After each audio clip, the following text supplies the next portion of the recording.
بھائی نے کہا ہے کہ مشکلات کے حل کے لیے آپ کوئی چیز بتا دیں۔ دیکھیں، جہاں تک تعلق وظیفے کا ہے تو میں یہ بات کہتا رہتا ہوں کہ نرے وظائف بھی کچھ کام نہیں کرتے۔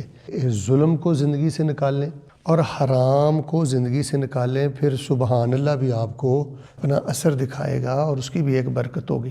تو اس کے لیے تو بہت سارے اذکار ہیں، دعائے یونس بھی بیان کی جا سکتی ہے، بلکہ وہ پڑھتے رہنا چاہیے۔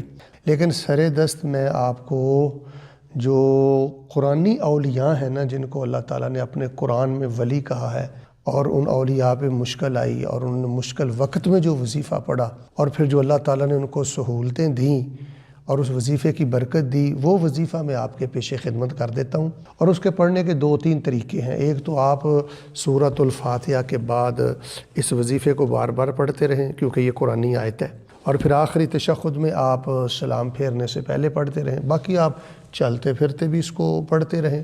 اصحاب کہف والا جو وظیفہ ہے نا، مشکلات میں پھنسے ہوئے لوگوں کو بالخصوص وہ بڑی معرفت اور بصیرت کے ساتھ سمجھ کے پڑھنا چاہیے۔ دیکھیں، وہ اللہ تعالیٰ کے ولی ہیں، رجسٹرڈ ولی ہیں، ان کی ولایت میں کوئی شبہ نہیں ہے۔ انہوں نے کسی قبر کا واسطہ وسیلہ نہیں دیا، انہوں نے کسی نبی ولی کا وسیلہ نہیں دیا، ڈائریکٹ انہوں نے اللہ تعالیٰ کو پکارا اور کہا ربنا آتنا من لدنک رحمہ، اللہ تعالیٰ ہمارے پروردگار، ہمارے داتا، ہم کو اپنی طرف سے اپنی رحمت عطا کر دے۔ وَهَيِّئْ لَنَا مِنْ أَمْرِنَا رَشَدًا، وَهَيِّئْ لَنَا، اور تیار کر دے ہمارے لیے، مہیا کر دے ہمارے لیے، آسان کر دے ہمارے لیے، فی امرنا رشدا، ہمارے معاملے میں رشد کو، ہدایت کو اور خیر کو۔ یعنی انہوں نے مشکل میں اللہ تبارک و تعالیٰ سے 2 چیزیں مانگی، ایک تو رحمت مانگی اور ایک فرمایا اللہ تعالیٰ ہماری نیتیں پاک ہیں، ہمارے ارادے پاک ہیں، تو اللہ تبارک و تعالیٰ ہمارے لیے آسانی مہیا فرما دے، ہدایت کو مہیا فرما دے۔ تو آپ میں سے جو پیارے بھائی جن مشکلات میں بھی ہیں، رشتوں کے معاملے ہیں، یا کہیں آپ نے علاج معالجہ شروع کیا ہوا ہے، یا کوئی لین دین کے معاملے ہیں، یا کوئی آپ بڑا کام کرنا چاہتے ہیں، یا کسی بھی آپ مشکل میں ہیں، تو آپ کو کسی چھلے کی ضرورت نہیں ہے، کڑے کی ضرورت نہیں ہے۔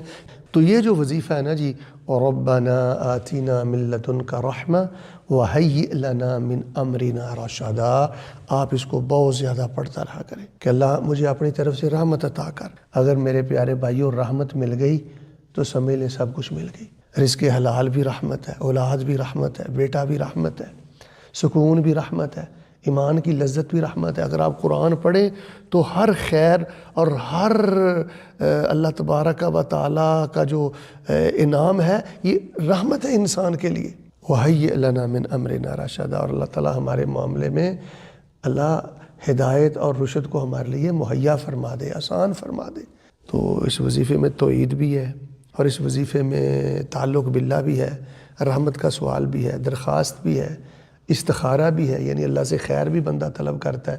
تو لہٰذا یہ قبروں کا رخ کرنے کی بجائے، نجومیوں کے پاس جانے کی بجائے، میں یہی گزارش کروں گا کہ قرآنی اذکار پر آ جائیں، نبوی اذکار پر آ جائیں، ساری خیر انہی میں موجود ہے۔